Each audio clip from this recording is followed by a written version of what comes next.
Ethan never expected his entire life to shatter over a single text message. He was sipping his morning coffee when his phone vibrated, and there it was, Madison's blunt announcement that their engagement was over and she was keeping the $30,000 ring. For a moment, the world around him seemed to freeze, but not because of heartbreak. It was the precision of her words that struck him, the cold certainty that something wasn't just wrong emotionally, it was wrong legally. As a seasoned auditor, Ethan's instincts kicked in faster than his emotions could. He replayed the text in his mind, analyzing it like a financial anomaly, and the realization hit him with sharp clarity. This wasn't simply a breakup. It was the opening line of a crime, wrapped in casual cruelty, waiting for him to uncover the rest. Ethan didn't allow anger to take over, not even for a second. His hands trembled, yes, but his mind remained cold, clear, and painfully awake. The text from Madison kept flashing in his head like a red flag. "I'm keeping the ring." Most people would have argued, begged, or tried to reason their way out of heartbreak. But Ethan wasn't most people. Years of auditing had trained him to see patterns, to separate emotion from evidence, and to recognize when a statement crossed a legal boundary. And Madison's message didn't just cross it, it bulldozed straight through it. Ethan woke up the next morning with the same cold clarity he had the night before. There was no wavering, no second-guessing, no lingering hope that Madison would apologize or return what wasn't hers. He knew exactly what needed to be done, and he began the process with the same methodical discipline that had defined his entire career. His first call was to the insurance company. He explained the situation calmly, providing the policy number, the purchase details, and the exact wording of Madison's message. The representative's tone shifted the moment she read the screenshot he emailed. What had started as a routine customer service conversation quickly became a formal claim. She asked him to upload copies of every relevant document, and Ethan already had them organized, labeled, and ready to send. Within minutes, the case was officially opened. The insurance company directed him to contact law enforcement next. There was no theatrical hesitation, no dramatic pause. Ethan simply nodded to himself, dialed the non-emergency police line, and explained the matter with the precision of someone walking through a financial audit. He didn't embellish anything or downplay the personal connection. He just provided the facts. When the officer on the line asked for evidence, Ethan sent over the packet he had prepared. Messages, receipts, insurance documents, serial information, and a brief written summary. The officer reviewed it silently for nearly a full minute. When he finally spoke, his voice was firm. "This is theft," he said. "There's clear intent, documented ownership, and written confirmation from the suspect. We'll start the process immediately." Hearing the word suspect attached to Madison was surreal, but Ethan didn't let it derail him. He listened as the officer explained the next steps, entering the ring's GIA serial into the National Stolen Property Database, filing an official report, and preparing the case for review by an investigator. It was no longer just his problem. It had become a matter of state jurisdiction. Later that afternoon, a detective called to verify the details. His tone was more serious, more deliberate. He asked Ethan to walk through the sequence of events once again, focusing on clarity and consistency. Ethan answered every question without faltering, his voice steady even as his heart felt bruised. The detective confirmed that the ring's serial would be flagged nationwide. Any attempt to pawn, sell, or authenticate it would trigger an alert straight to law enforcement. Meanwhile, Madison was completely unaware of the machinery now moving around her. She still believed she could keep the ring without consequence, still believed that the breakup was the end of the story. She had no idea that a digital trail, a legal process, and an official classification of stolen property were already tracking her every move. When the call ended, Ethan finally leaned back in his chair, exhaling slowly. The hardest part wasn't the paperwork or the conversations. It was accepting that he had to treat the woman he once planned to marry as the subject of a criminal case. But the facts were the facts. And once the system begins documenting the truth, there is no turning back. Ethan packed his belongings with quiet efficiency, placing each item into boxes without letting emotion interfere. The apartment that once felt warm now echoed with an emptiness that mirrored the space Madison had carved out of his life. He didn't linger in any room longer than necessary. He didn't replay memories or question his decision. He simply finished packing, locked the door behind him, and walked away. But the moment he left, chaos began to unfold inside the place he no longer called home. Madison's mother, Linda, arrived within an hour. Her voice could be heard through the thin walls, sharp and furious, demanding answers that Madison didn't have. Madison tried to act confident, insisting she had every right to keep the ring, but Linda quickly realized the gravity of what they were facing. The messages Ethan had captured weren't just petty arguments. They were legal weapons, ones Ethan had already used to involve the police and insurance company. Linda's panic grew, and instead of facing reality, she started plotting. Her first move was to call several wedding vendors, insisting they owed refunds for services never rendered. The story she told each vendor changed slightly every time, sometimes claiming Ethan canceled the wedding, sometimes insisting the company had failed to fulfill the contract. But each lie pointed to one goal: get cash back before anyone realized what was happening. She demanded the refunds be processed directly to her personal account, not Madison's, not Ethan. Her voice was harsh, manipulative, full of the entitlement that had always simmered beneath the surface. The problem was, these vendors had dealt with difficult customers before, and Linda's behavior immediately raised suspicion. One vendor, a florist, recognized Ethan's name on the contract and reached out to him directly, explaining the bizarre request. Ethan listened in silence, his jaw tightening as he realized that this was no longer just about a stolen ring. It was spiraling into a web of fraudulent attempts orchestrated by Madison and her mother. He thanked the florist, documented the entire conversation, and added it to a new evidence section he titled Exhibit C. More vendors contacted him over the next 2 days. A caterer reported that Linda had tried to dispute a payment through her bank. A photographer said she received a threatening voicemail demanding a refund, or she would be reported to the authorities. Each call strengthened the growing list of unethical and increasingly illegal actions being taken. Ethan forwarded all of it to the detective assigned to the case, who noted the pattern with growing concern.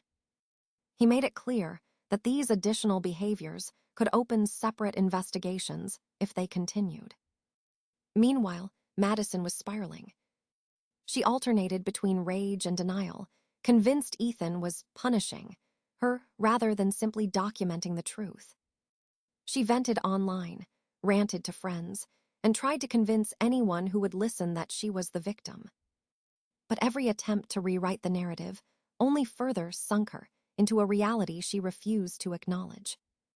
The evidence against her was no longer limited to a stolen ring.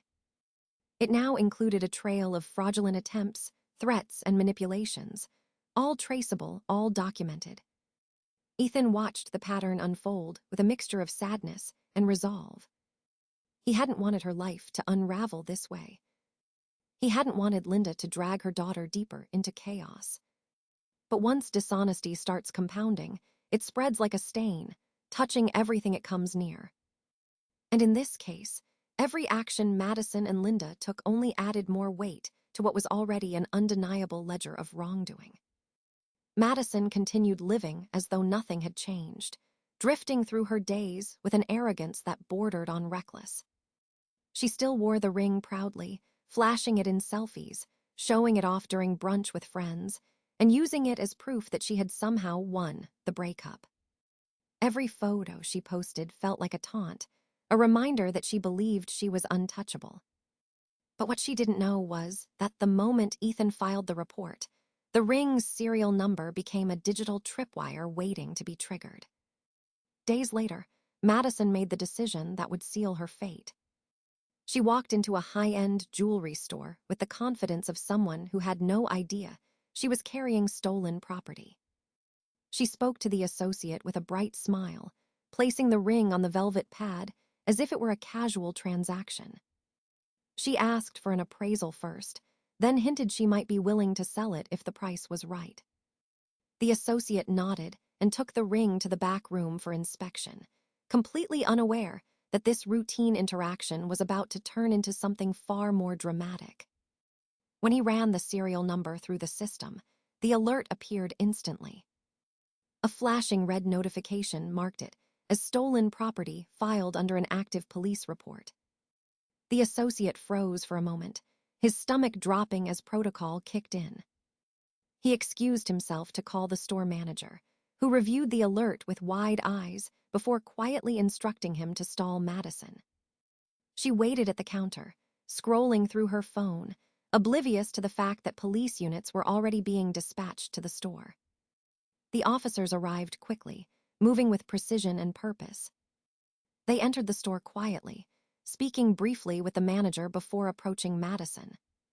She looked up with mild annoyance, expecting perhaps a sales question or a delay explanation.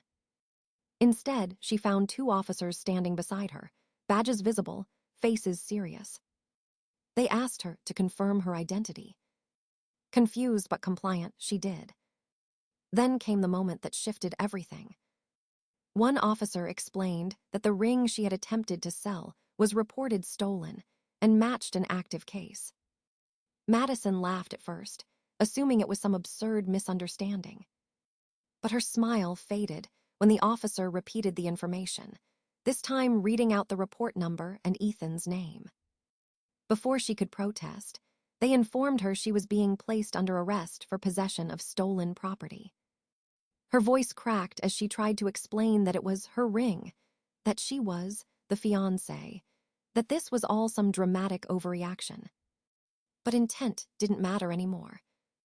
The written message she had sent Ethan weeks earlier had already spoken for her. The handcuffs clicked, cold and final around her wrists. Customers in the store stopped what they were doing, whispering as she was escorted out, humiliated and trembling. The officers placed her in the back of the squad car, her reflection distorted in the window as the reality finally sank in. She wasn't in control. She wasn't the victim. She wasn't untouchable. By the time she arrived at the station, the charge had been formally logged: theft of property valued at over $25,000. In her state, that meant a Class D felony. Up to 7 years in prison. Her world, once perfectly curated online, had collapsed in a single afternoon. And it all began with one careless text message she believed would never come back to haunt her. News of Madison's arrest spread faster than she could process what had happened. By the next morning, her name and mugshot were already circulating on local news sites, clipped and shared across social media by people she barely knew. A short police bulletin summarized the situation in cold, factual language, listing the charge, the value of the ring, and the circumstances of her arrest. It was all public record now, and once it hit the internet, it became permanent. No amount of explaining or deleting would ever scrub it away. Friends who once admired her online persona began distancing themselves overnight. Messages that used to flood her phone with gossip and weekend plans were replaced by silence. A few acquaintances sent clipped versions of sympathy, but most simply watched from the sidelines, unwilling to attach their names to someone facing a felony. Some even shared the news among themselves, with comments dripping in shock and judgment. Madison could feel the walls closing in as her curated image cracked wide open. Her parents rushed to the police station, frantic and furious, arguing with officers and demanding immediate answers. Ultimately, the only option was to post bail, and the amount was more than they could comfortably cover. Her father had to put his car up as collateral, gritting his teeth as he signed the paperwork. When Madison finally stepped out of the station, the reality of her situation hit her harder than the handcuffs had. She wasn't just embarrassed. She was legally branded. And the case wasn't going away. Back home, she spiraled. She paced through the house in a whirlwind of denial, rage, and desperation. The arrogance she once wore like armor had evaporated, replaced by fear that clung to her every breath. Her mother, Linda, lectured her endlessly, alternating between blaming Ethan, blaming the system, and blaming Madison for being careless enough to get caught. But beneath the yelling, even Linda understood that this was far beyond anything they could manipulate or talk their way out of. The law had documentation. The ring had a serial number. The arrest was real. Madison's desperation finally pushed her to do the one thing she swore she'd never do. She called Ethan. Her voice shook as she begged him to drop the case, insisting she never meant for things to go this far. She cried, apologized, tried to appeal to his history with her, even attempted to guilt him. But Ethan listened in silence, letting her words spill out like a faucet she no longer controlled. Then, with a calmness that made her chest tighten, he told her the truth. "It's not my case anymore. It belongs to the state." The line went silent. Madison realized, maybe for the first time, that she had set events in motion that couldn't be undone with charm or excuses. Her future was now tied to a criminal docket, a prosecutor, and a judge, none of whom cared about her curated life or her online image. Every legal update that followed only deepened her dread. Mandatory court appearances, attorney fees, the looming risk of prison time, and the growing awareness that everyone she knew had already seen her downfall. Madison had lived her life, convinced she could bend consequences to her will. But now those consequences were bearing down on her, irreversible and unyielding, reminding her with brutal clarity that actions always leave a trace, and hers had finally caught up to her. The courtroom was colder than Madison expected, both in temperature and in atmosphere. She sat beside her attorney, knees shaking beneath the polished wooden table, trying to steady her breathing as the judge reviewed the case file. The stack of evidence against her was thick. Photos, receipts, insurance documents, screenshots, vendor reports, and the official stolen property alert. Her attorney whispered for her to stay calm, but even he sounded unconvinced. He had already warned her repeatedly that fighting the charges would only make the outcome worse. The evidence was too strong, too organized, too undeniable. When the prosecutor began speaking, the words cut through the silence like blades. He described the timeline with precision, each detail hitting harder than the last. He read Madison's original message aloud, emphasizing the intent behind her decision to keep the ring. He detailed her attempt to sell it, the triggered alert, the arrest, and the additional reports of fraudulent refund attempts orchestrated by her and her mother. Every point made her shrink a little more in her seat. Her face flushed with humiliation as the prosecutor outlined her behavior not as emotional impulsiveness, but as deliberate misconduct. Her attorney presented his argument gently, framing Madison as overwhelmed, misguided, and under pressure from family influences. He emphasized her lack of previous criminal history and her cooperation after the arrest. He spoke of rehabilitation, of second chances, of young people making catastrophic mistakes. But no amount of empathy could undo the paper trail Ethan had built with meticulous accuracy. The judge listened without expression, occasionally flipping through the documents before him. When Madison was finally asked to stand, her legs felt weak beneath her. She looked at the judge with wide, terrified eyes, barely able to steady her voice as she admitted guilt. The courtroom seemed to hold its breath. Her confession wasn't dramatic. It was quiet, strained, and filled with regret she could no longer hide. The judge nodded, took a moment to finalize his notes, and then delivered the sentence with unwavering clarity. Madison was given 3 years of supervised probation, 200 hours of community service, mandatory counseling, and full restitution for the $30,000 ring. The words settled like heavy stones in her stomach.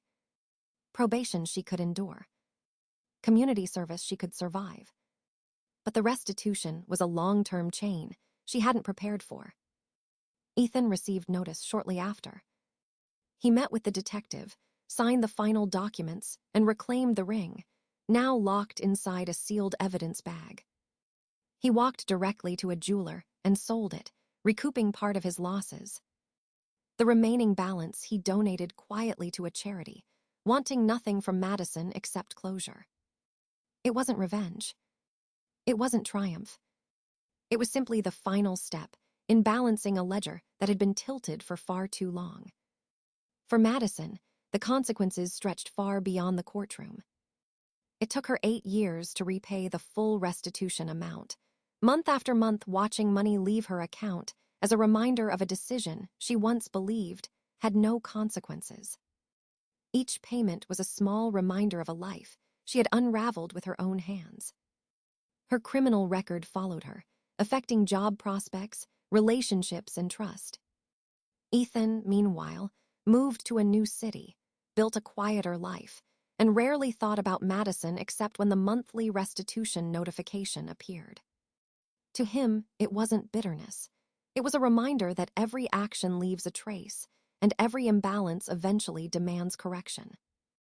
The ledger between them had closed, not with love, but with truth, accountability, and the quiet finality of justice. Ethan settled into his new life with a calmness he hadn't felt in years. The city was quieter, the routines simpler, and for the first time in a long while, he felt like he could breathe without the weight of someone else's chaos pressing on his chest. He found comfort in the steadiness of his work, in new friendships formed without pretense, and in the quiet satisfaction of rebuilding himself from the inside out. Every month, a notification arrived confirming Madison's restitution payment. He never opened the messages immediately. Eventually, he would glance at the numbers, acknowledge them, and move on with his day. There was no bitterness left, only a distant reminder of a chapter that had taught him the true cost of ignoring red flags. He understood now that every action, every lie, every choice leaves a mark somewhere. Life, like any ledger, always demands balance. And while their relationship had ended in heartbreak and turmoil, the legal ledger had closed with clarity and fairness. With time, the past became nothing more than a quiet footnote. Ethan stepped forward, carrying only the lessons, leaving the rest behind.